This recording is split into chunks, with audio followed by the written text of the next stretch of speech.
Stars and Stripes RC here tonight with you on something I got myself here for Christmas. I'm going through it early, obviously, but oh well.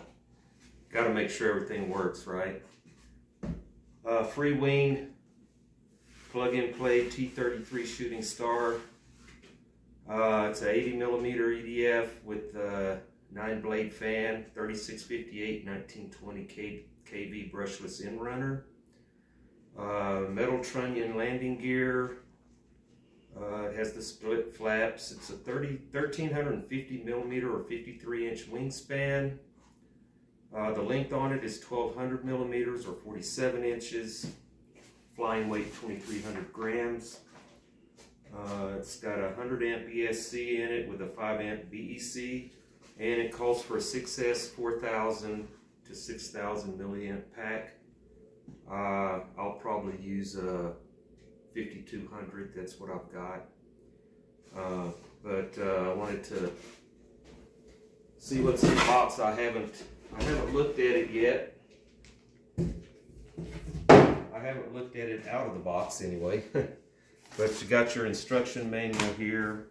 It's bigger actually in person than I pictured looking at it online, but what's still saying, the bigger they are, the better they fly. And I've read a lot of reviews on this. I get gotten a lot of feedback on my channel, Stars and Stripes RC, on how well the plane flies, how well it lands, etc. I did get the German scheme, which I've been told is really hard to follow in the air when you're flying it. But one thing I want to do, for example, on the wing drop tanks, I think that orange is going to stand out really well. That's going to be one thing to watch for when you're flying it, obviously. But I'm going to get some. I've heard people and actually talked to people locally here that's done it. Some water-based Minwax, and coat that on each end, which makes it glossier looking, and it should show up better in the air like that. So I'll also do that on the wings probably too, and some on the fuselage. But that's just one of the wing tanks. They give you a wire for feeding the elevator and rudder wires through up to the fuselage. It's always nice to have those on hand. I have one or two, but I'll keep this one too. Never hurts to have more than one. But on the top of the list here, out of the box, you got your goodie bag, your parts, is the wing. And this is what drew my attention to the size of the plane itself. Is 53-inch wingspan,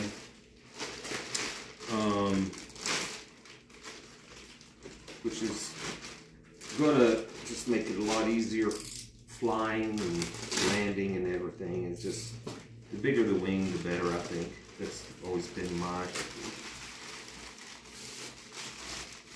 opinion on it. But really nice paint job on this. I don't own many Freewing planes. I did have the Avanti S, which was a really nice flying jet. If you're looking for a good beginner jet, in my opinion, that's one of them. But yeah, the wing looks really nice. You can see on the bottom, you can see that it's got the metal trunnion landing gear. Ball links all the way around on your surfaces. I always like having the ball links. It sure makes for great control. It's much better than the connectors that come on a lot of other planes. Got your connectors here. This feeds your ailerons and your flaps and your gear. And then your ribbon cables in here will plug in up front and go inside the fuselage. Going into let's see, tape here. So the bottom of it, the packaging on these planes these days is really good. The outer box was a little bit damaged, but you know how those delivery service people are. Sometimes they throw stuff around and don't much care what's inside. There's a canopy here. I've seen more detailed canopies before, but it's not bad. At least they got 2 pilots in there. It's kind of dark. You can hardly see the instrument panel up front, but pretty nice.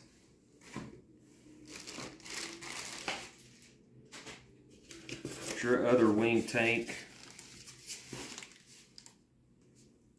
I'm really liking the orange on this. I think it's gonna be just fine in the air. I may be surprised though.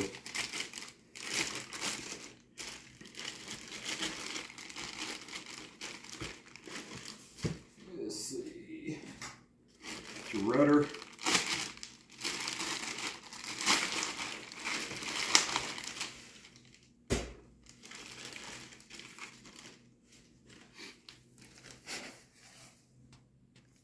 That's your marking on the bottom and top here. I'll put some of that men wax on the bright colors so that it stands out in the air more. That's the rudder.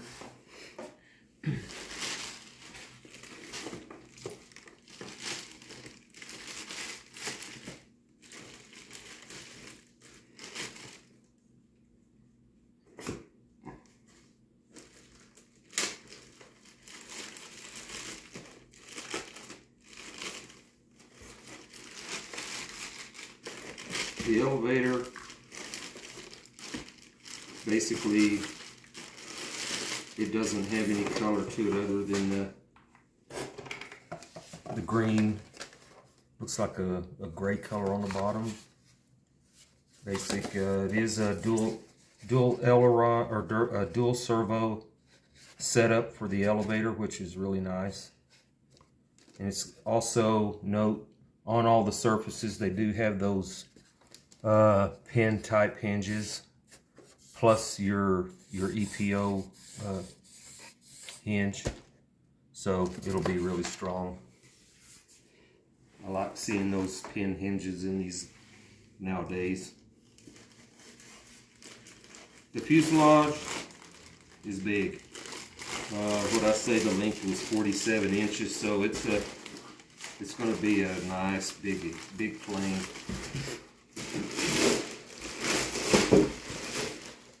Some of my guys that have commented on my channel talk about how it's pretty fast. It does have the stabilization in it here. I have had yet to have a plane with that, so I'm gonna have to read up on that, and I'm sure it's just gonna be a deal where you have to bind it. I noticed there's a on-off switch there for one reason or another, and it's on the off position, so I'm not sure. If you guys out there have any helpful information on that stuff, go to my YouTube channel, Stars and Stripes RC, and shoot me some comments on that. All the help I can get will be great. I normally don't fly with stabilization or AS3X or anything like that. I've never had that in any of my planes. And I started out 25 years ago, and so that was never thought of back then anyway. So It's helpful to a lot of people, I'm sure, but I just assume personally not have it. But it may come in handy on this, you know. May make it fly more stable. Looks like you got plenty of room up here for your battery. I'm going to use again the 6L5200. And I'll mark the wing as the manual recommends on the CG and see where that is. I'll do some min wax on the fuselage too on the bright colors. Looks like 4 bolts hold the wing on. Got your front gear up front. Gear doors here. The ESC looks to be a Freewing brand ESC, which is hopefully that's a good brand. But yeah, I've been wanting to get one of these T-33s, and ought to be a lot of fun flying it. Whenever I get it all together and powered up on the table, I'll shoot another video of it. So, but for now, thank you for watching. Stars and Stripes signing off.